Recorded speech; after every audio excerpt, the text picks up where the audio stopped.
Welcome back to the Driveline R&D podcast. Jack Lambert here with Marek Ramilo, and in person we have Josh Heshka making his debut.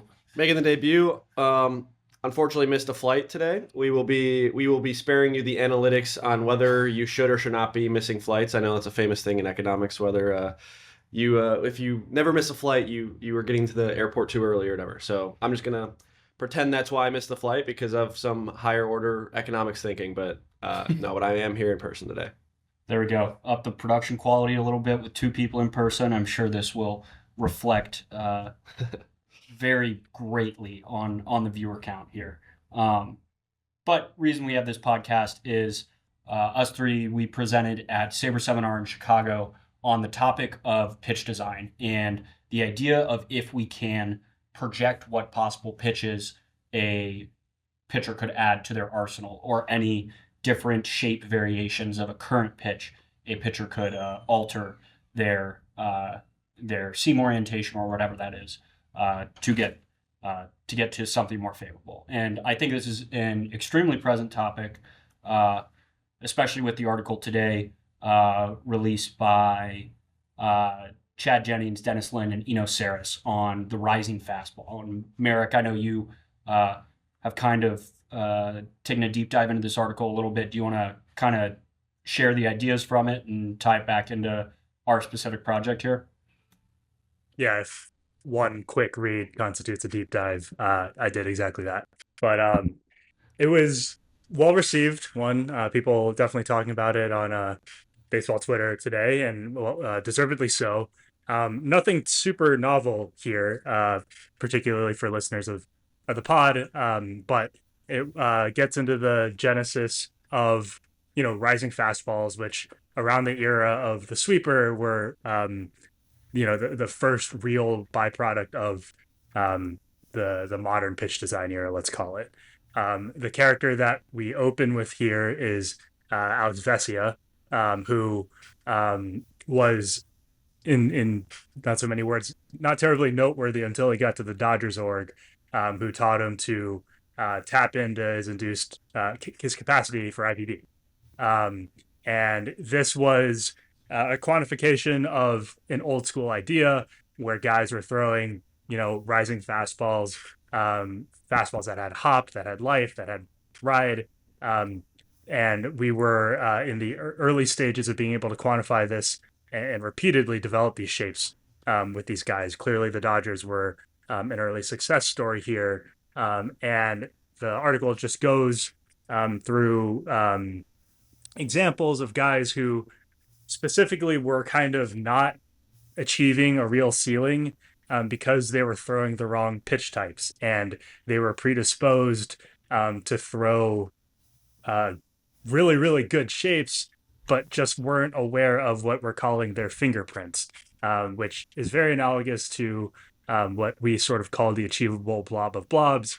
Fingerprint probably rolls off the tongue a little bit better, but all the process behind this was understanding a guy's release profile, mapping that to the shapes that he should be able to achieve given that profile, given his tendencies, finding the best possible versions of those shapes, and really unlocking real value from these guys by saying, here's what you can throw, and let's really do away with the things that you might have thrown before. We had examples of IVB capable guys that were throwing two seam curveball mixes, changing them into riding fastballs and breakers off of that mixes. Dylan Lee from the Braves, another example. So really well set up with what we were presenting at Saberseminar.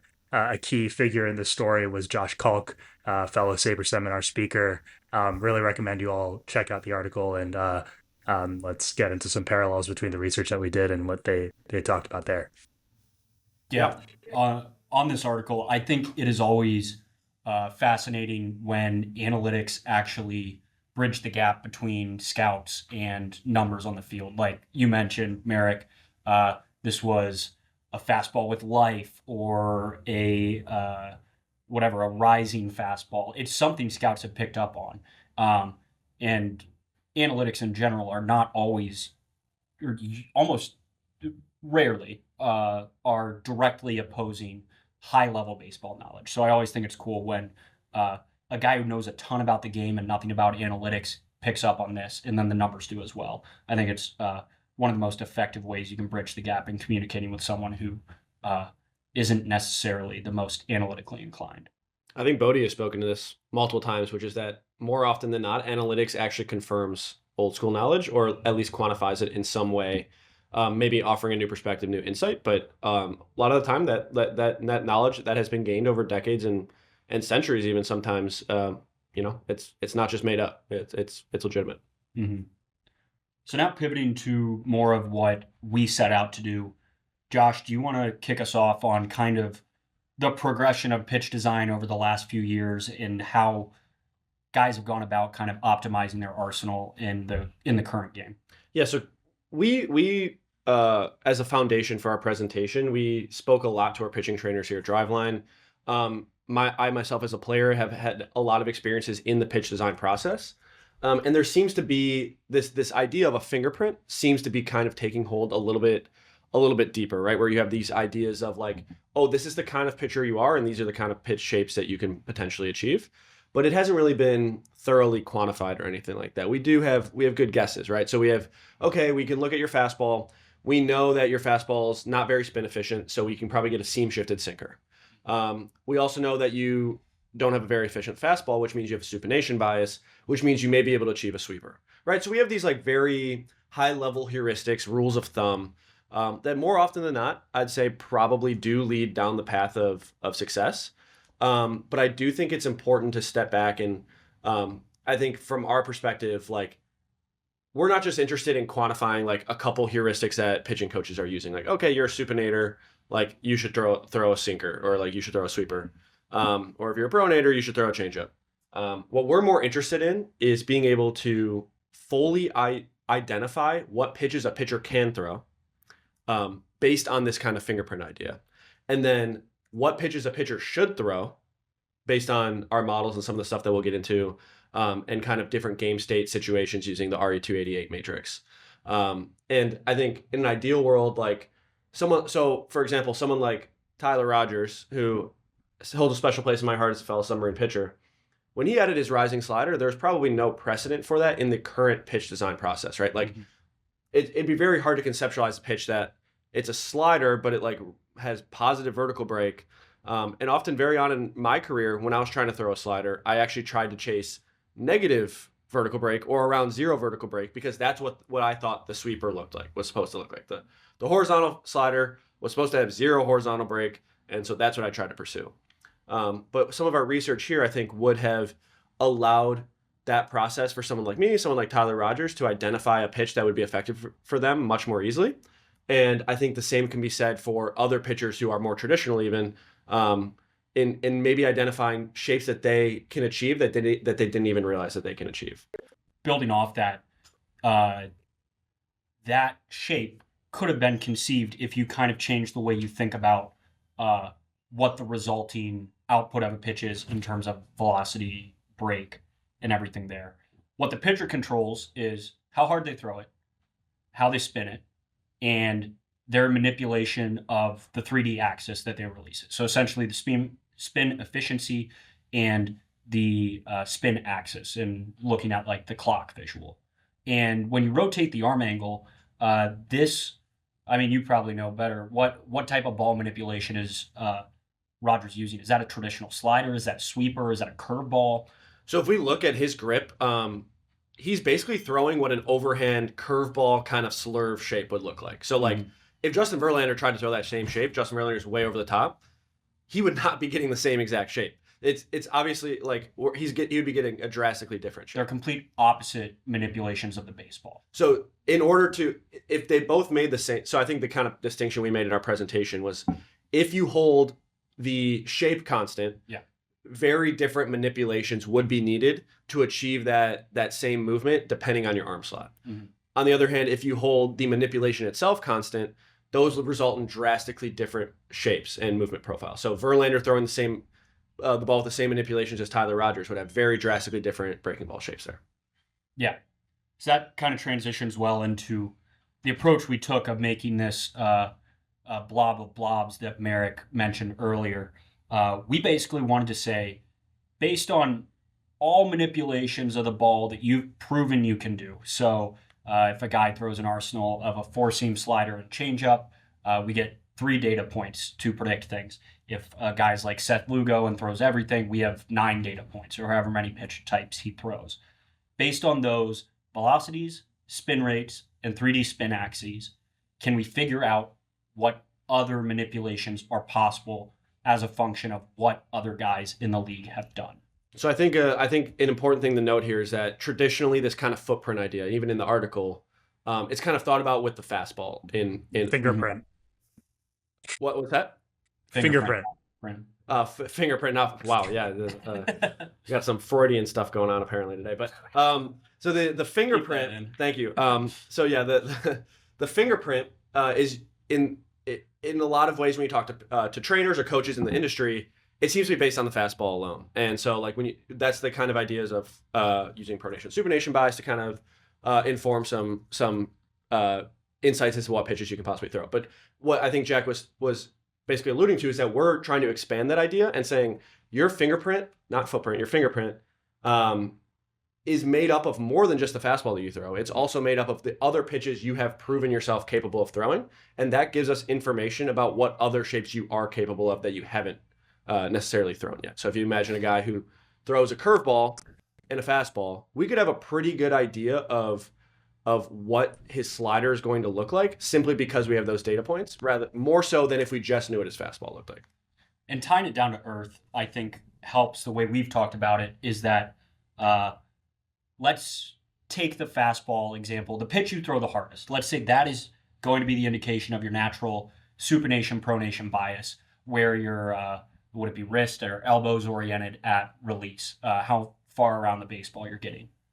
If you were to turn your wrist in a supinated fashion, there is a relationship that exists between the axis you release the ball, the rate at which you spin it, and the velocity with which it comes out. So we're essentially finding this relationship aided by any pitches you have along the way. So obviously changeups are excluded from this. We're talking supination only.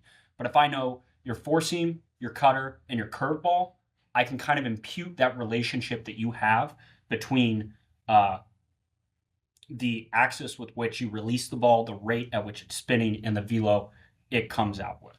And so I think you can imagine this like pretty intuitively with just understanding like distance you have to travel to make a manipulation happen. If you're very pronated, you imagine that as someone who's very behind the ball when they're throwing their fastball. In order to get to, for example, let's say a gyro slider where they're on the exact side of the ball, they have to travel basically 90 degrees. Their hand has to travel 90 degrees. Versus a guy who starts in a more supinated position, maybe that's his natural posture of his forearm. If he's starting at a 45-degree tilt and he has to travel to 90 degrees, he's going to have he's going to have a much easier time getting there, and he's going to have a much lower velocity drop-off getting there. And same thing with like the extremes, right? So like a guy who's very pronated, in order to get to the most extreme, maybe like a 180-degree rotation of his wrist, what location that's going to take him to is much different than a guy who starts in a more supinated position, which is why we see supinated pitchers able to throw harder and larger breaking balls than pronated pitchers, and why we're able to see pronated pitchers throw changeups much better than supinated pitchers, because it's the exact same thing in the opposite direction. Pronated pitchers have a much easier time getting to deeper ranges of pronation, which is what is typically done for most changeup varieties. I got a player dev question for you, Hedgka.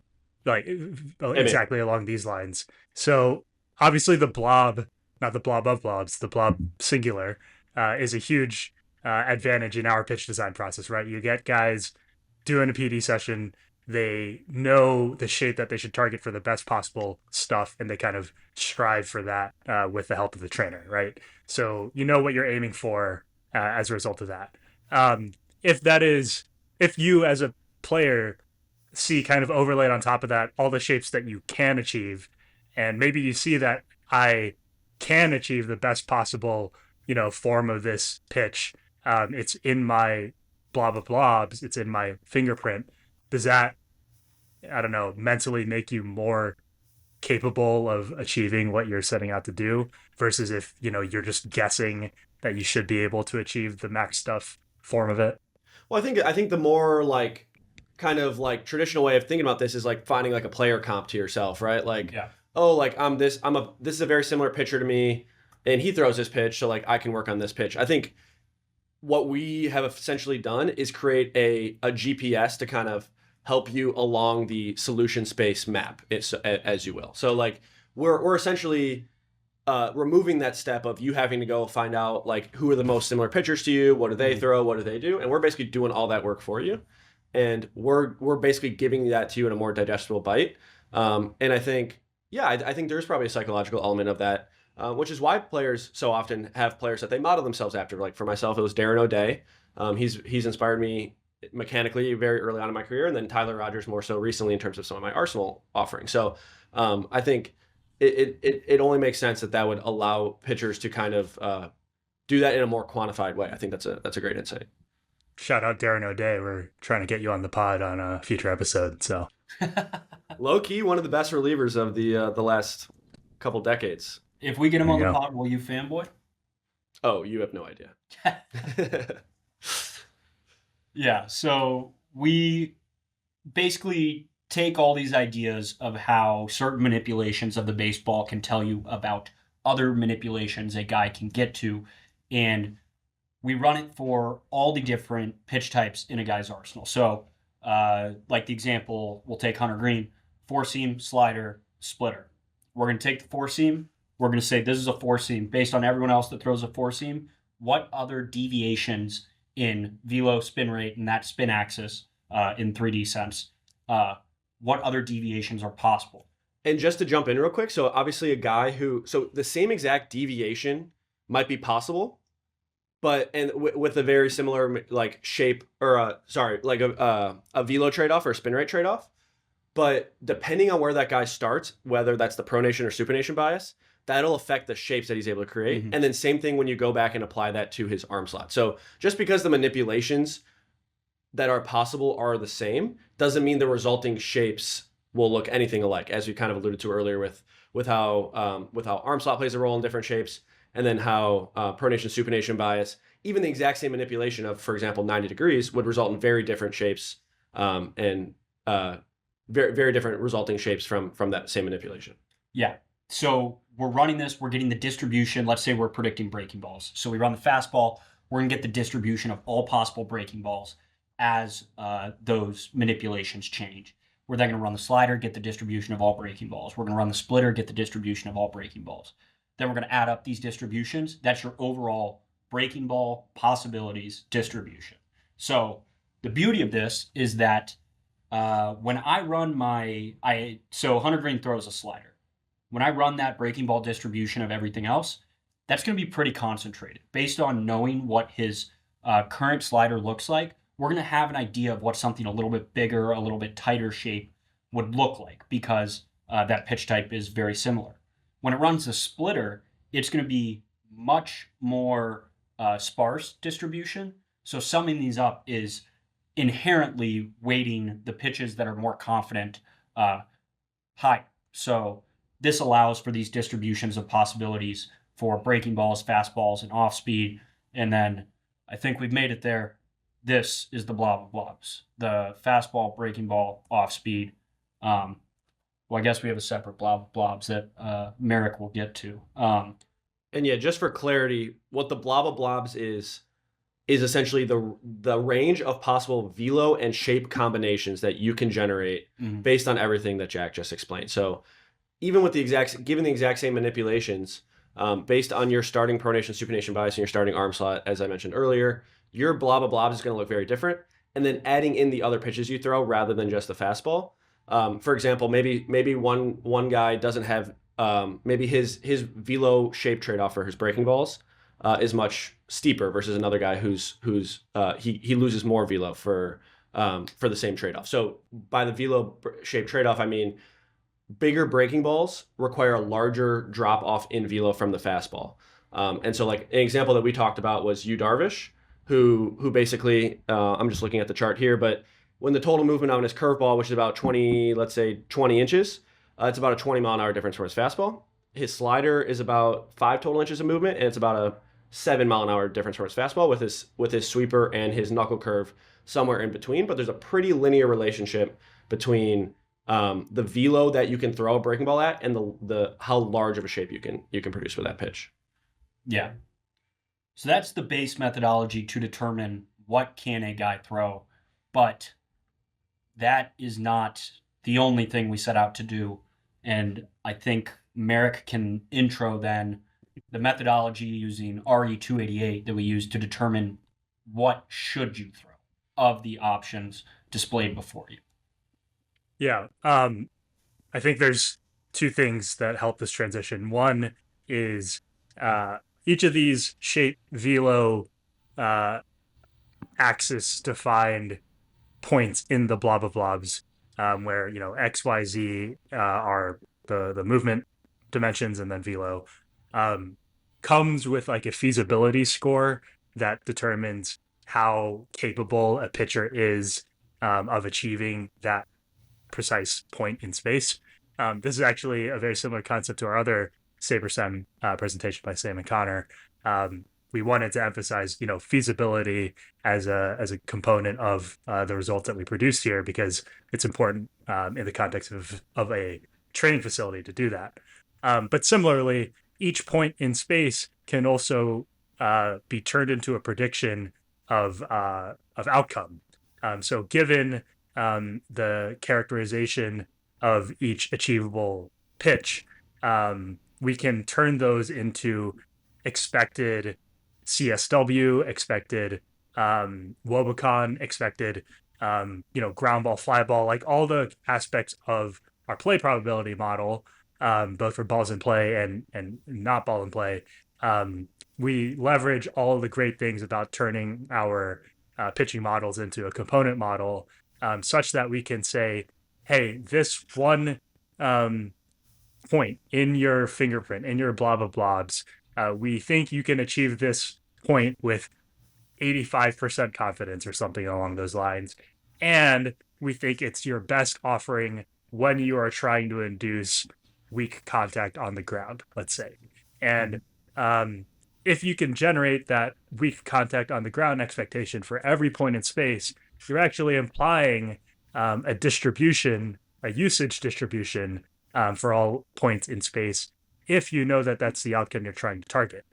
Now, how do you decide what outcome you're trying to target? That's where RE288 comes into play, because we've kind of beaten the horse to death, the idea that your CSW pitch is typically the thing that you should throw, your best stuff pitch, your best command pitch. You want to get a strike because that's the dominant strategy in all situations for a pitcher. However, there are many situations where a called strike or a whiff is not necessarily the run value maximizing change event for a pitcher. So ground balls or that can count. produce an auto play and a hitter's count. All sorts of spaces in this grid, RE288, can transition to another space where, in order to achieve that outcome, you need to do something other than get a called strike or a whiff. And so we're taking each point in space. We're saying, here's the range of things that happen if you throw that particular shape. Given that distribution of things that can happen, line that up with how those map to transitions across RE288, and then find the things that will lead to positive expected value changes in that matrix. So I think a example that we could potentially just talk through right here. So if you have, let's say you have a 2-0 count, runner on first, 1 out, right? So you can potentially go a lot of different directions here. You can go, if a strike occurs, it's now a 2-1 count with the runner on first, 1 out. If, for example, a pop-up happens, now it's 0-0 count, 2 outs, runner on first. And then obviously if you get a ground ball, double play, it's now you're out of the inning. And like you've basically eliminated all potential expected runs for that inning. And so you have a lot of different ways that you can transition to different states, whether that's a called strike or a whiff will produce the outcome that Marek's talking about. That is usually the most favorable. But in that case, it would take you to a 2-1 count. Okay, well, what's the expected run value of a 2-1 count versus obviously the expected run value of getting out of the inning with the double plays is much, much stronger. and you can weight the different play probabilities of the pitch you throw, right? So like if you throw a pitch that is that's very likely to be a ground ball, and if it's not a ground ball, it's very likely to be a called strike. For example, then I think that obviously would take precedence over a pitch that is going to give you a swing and miss in that particular situation.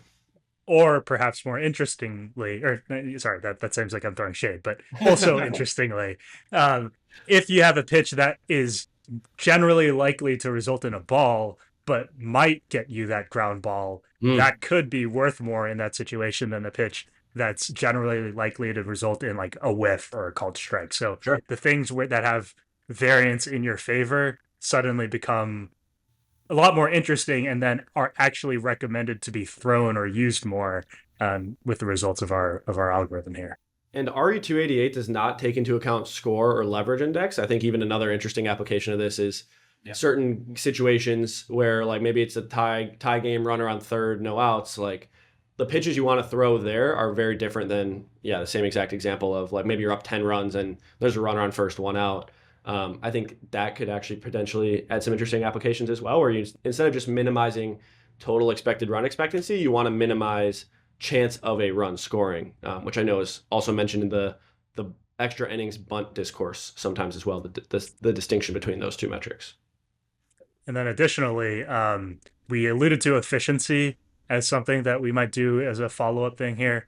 You could modify the results here in the same way that you're describing by looking for maximized delta run expectancy per pitch thrown. If you want to, achieve the most possible, the highest possible negative run value in the fewest number of pitches, you might make an entirely different selection based on that. That might yield a lot of weak contact selections. And it might even be the path to solving decay, this like thing that we keep trying to do. You understand that, well, the more pitches I throw, the more I'm telling the hitter about what he can expect from me. Therefore, I'm trying to throw as few pitches as possible.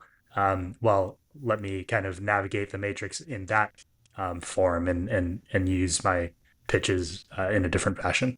And this isn't just nerd speak. Sorry, Marek. But this is something Paul Skeens was quoted at basically saying in spring training he's thrown a sinker this year. And his reasoning was he wants something to get out of at bats earlier so he can stay longer in games. So this is something that's happening and guys have thought about forever. It's just very cool that we now have the route to quantify it and determine when it would be favorable to do when it doesn't matter as much. I think something that's bothered me, not necessarily bothered me, but I think it's been a limitation of the stuff discourse for a while, is that oftentimes we talk about like maximizing the expected run value of the given pitch, which even what we even do this a little bit here. But I do think in the way we should be moving, and I think our Arsenal effects, our Arsenal metrics and effects are moving in a way of maximizing run value for the at bat. Or minimizing run value from the pitcher's perspective.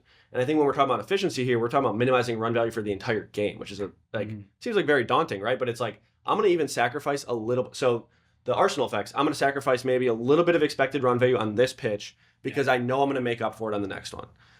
And when you're talking about efficiency and optimizing for the entire game, you're saying, I'm going to sacrifice a little bit of expected run value the first time through the order, because I know that the second and third times through the order, I'm going to gain that back because of not as high of a familiarity effect or like the Arsenal effects that allow pitches to play differently in the second and third time through the order. So it's taking a wider lens view.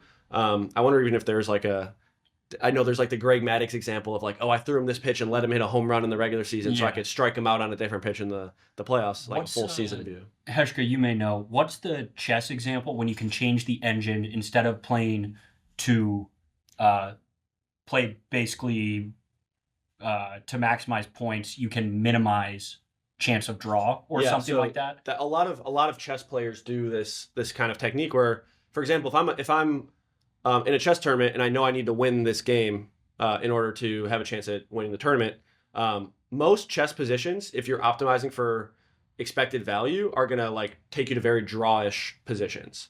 But you basically can add a lot of variance that could work in your favor and allow you to maybe you have a higher chance of losing, but you also have a much higher chance of winning the game. And so this is something we've talked about before too, is like knowing what you're optimizing for, like knowing the reward function you're trying to optimize for. Like sometimes, and this is something that's training applications as well, but not necessarily just picking the most obvious the obvious reward function, but knowing how to actually pick the one that's going to help you achieve your short and long term goals a little bit more deeply.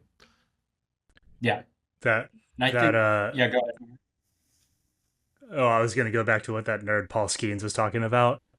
Um, I think it you meant was specifically matrix. yeah, Trying right. Missed optimally. a couple of words in there, but he was talking about the cutter that he was thinking about adding, was he not? I think he was talking about both the sinker and cutter because Sinker and cutter. there was spring training hype that he was adding both. He ended up only throwing the sinker in game, I believe. Check. So another nice property about this that we think we can account for here is that cutters, and I think it's Nick Pollock that's trying to make it the year of the cutter, maybe next year, are highly valuable in the Arsenal model world.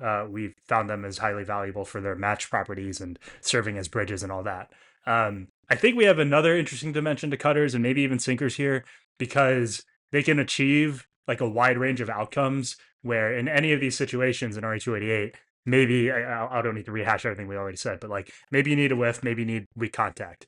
A cutter can probably achieve with like high likelihood any of those things such that you end up being advised to throw your cutter very, very often. So in a sense, if you're thinking about the arsenal size as your ability to induce the right outcome in any given situation, you can have a very, very big arsenal with just one pitch, which is your cutter, because it can be this multi-tool that gets you out of any situation. And there are definitely a lot of guys. I definitely tried to hype up Joey Wentz as somebody that was just ripping cutter in like a huge array of situations, but it was highly effective in whatever he needed to do. So that might be the secret to, making cutters even more valuable than we've thought of them to be from a stuff or arsenal or whatever perspective. Definitely. And I think, building off that, the way we ended up kind of going about answering this question of what should you throw, we essentially made the RE288 matrix and said, based on the play probabilities and the likelihood that that play probability results in certain outcomes, what is the pitch type that minimizes expected value in this RE288 state? So with that, you can then assign a pitch type to each state. And we can say, all right, every time I get in this state, I'm going to throw this pitch. Obviously, that would never happen. If we take the example of Hunter Green against righties, the four-seam fastball is pretty dominant. And he does throw it a lot, but he's not throwing it every time he's in an 0-2 count with the bases loaded like we'd recommend. But an interesting layer we can add there is proportional usage strategies as a function of how valuable the other stuff is as well. So with Green, when we run this, we get super fastball dominant, but when we run the proportional usage based on if multiple pitches are valuable, we can see much more slider usage, even a little bit of splitter usage, not a ton. And this is reflected in how he goes about using it now. We can see here with this usage strategy, kind of a heat map, or heat map's not the right word, a good high level overview for how often he should be using each pitch type in each count, obviously on the spreadsheet. I think it's a grid of grids is the right term you're looking for. We got to hire a marketing person or something, man. Blob of blobs, grid of grids. They nailed it with fingerprint. We're behind. It is a beautiful viz. You should be really proud of that one. I appreciate it. Yeah, we'll make Chloe flash that one up on the screen. But the big thing there, I would definitely say there's an implementation angle here, which is that if we were to say go up to a staff, a catcher and a staff of pitchers and say, we're going to tell you the precise pitch you should throw in every single situation, I mean, correct me if you're wrong, if I'm wrong, Hedgeka, but that would not fly at any level of pro ball. Yeah, But if like instead you're equipping a catcher to pick among a variety of pitches, but with like information on which one is typically best, that would be much better received. yeah, And yeah, go ahead. no, I totally agree. You go, Jack. I was going to say, so these are micro usage strategies, but you can imagine if we simulate a bunch of games, they all sum up into macro usage strategies, which I think this is a very effective framework. Obviously, there are caveats in the implementation of things, but I believe the framework could be extremely effective in usage prescriptions and identifying guys whose usage deviates from what we'd recommend significantly as low-hanging fruit. I know I mentioned it on the podcast before, the Dodgers picking up Lance Lynn in 2022, I believe. Not a great pitcher for St. Louis that year, obviously phenomenal career. Comes over to the Dodgers, 180 on the usage, and becomes extremely effective for the rest of the season. And those sort of targets could be huge to identify. I think of Luke Weaver going from the Reds to the Yankees with the Reds at like a 7 ERA and then becomes this dominant reliever with the Yankees and ultimately changed his usage a bunch there as well. Yeah, I think it's kind of the analogy we used earlier, which is like a GPS in the solution space, kind of like maybe a guy's struggling, but it's not necessarily because he's lacks the talent or the ability to get outs.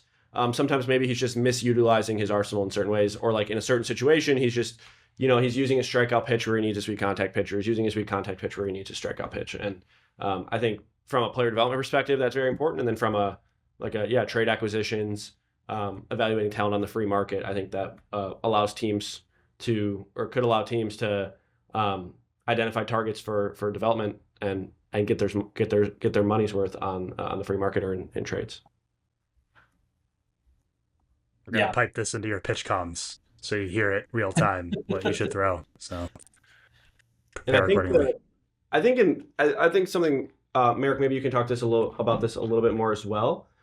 Is that kind of the wrapping this all together with like this blah blah blobs. We run it through all the play probabilities. We kind of understand each point in the blah blah blobs and how it not only just how it performs from a run value perspective. And I think Marek, you mentioned this as well earlier, but the beauty of our current component-based system is that two pitches might have the exact same expected run value, but they could get there in very, very different ways, which means that they can be utilized in very, very different ways. Something we do is like we go through this blah, blah, blobs, we understand the play probabilities for each of those points, and then combining that into recommendations for how your current pitches can be slightly adjusted to be more optimal, and then recognizing points in your current arsenal that are just that are possible for you to throw and aren't being utilized and that would have application in certain situations. Yeah. I think that's kind of where it all comes together in terms of like how we deliver this to an athlete. It's like, okay, here's all the pitches you're capable of throwing.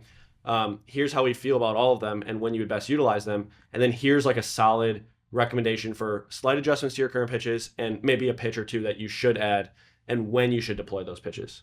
Yeah, going back to this Hunter Green example we used in our presentation, his fastball is very good. When he's behind in counts, it actually grades out around average to slightly below average relative to the league in those RE 288 states. So we ran this. We said, we actually think he'd be capable of getting that sinker here. And when we then ran this same process to get the usage recommendations and everything, it is abundantly clear that with runners on base and deep in the count, we would recommend this sinker be used heavily, over 50% of the time, essentially. So identifying these essentially 288 different grades of how good you cover this grid obviously can be broken down into ahead in the count, behind in the count, whatever it is. And for Hunter Green, this recommendation would come out to say, maybe having something weak contact could be good. Fastball's great, but you throw it up in the zone. If it does get hit, it's likely going to be hit for a fly ball. You pitch in Great American Ballpark. Maybe having something hard that you can use down in the zone that will generate ground balls could be valuable to you. like even if the sinker doesn't grade out overall better than that 4-seam or even any of the other pitches, knowing specifically what situations it can be used in allows you to maximize the value of that pitch rather than just saying like, oh, okay, the stuff isn't that high, or in this case it probably is high because he's still going to be throwing it very hard. But knowing like it doesn't, and I think this kind of relates to a command conversation as well. It doesn't really matter like what the average pitch run value of a pitch is. All that matters is the run value of that pitch in an optimal location as a function of how well you can command it. And I think in the same way, usage, it applies, a similar thing applies to usage as well. It doesn't really matter what the average value of that pitch is. All that matters is there a situation where this pitch can get you a lot of value? And maybe there's no other situations where it can, but allowing you to kind of get away from this idea of like the average value or the average expectancy of a pitch and saying like, based on how I utilize it in an optimal way, what is the actual run value there? And I think that can unlock some things for some pitchers. And guys do this. The ultimate example, Ralph Garza Jr., you do this with lefties and righties all the time. Your usage is way different for lefties than it is for righties. When the ask is different, in that case, batter hand, pitchers reflect that. When the ask in terms of who's on base, what's the count is different, pitchers reflect that. Yes. And that's what the models need to get at, and is why we're so pro component based in knowing what place does this have in my arsenal. Yeah, I think that's a great point. I think it's a great point. What do we got? We got anything else, fellas? Are we good to wrap? One thing that we kind of touched upon that probably needs a little work before we can really claim that we can use this as a tool for something big is, I think this could be a framework for identifying like new shapes. New shapes that a guy can achieve. We've like covered that pretty rigorously, but everybody's looking for like the hot new shape, right? Like rising fastballs, sweepers, kick changes, death balls, etc. This process of identifying like the full universe of things that a guy can achieve, there's a little bit of dependence on what guys like this guy have already thrown, we grant, but there's no reason that they can't still point us to interesting profiles that a guy should try and target if it can get him a weapon in certain situations. So stay tuned for Driveline Baseball's hot new shape 2026. All right, I think that's a good place to end it. And yeah, check out the recap of our recording of the actual presentation on YouTube as well if you guys are interested. If they made it this far, they've seen it.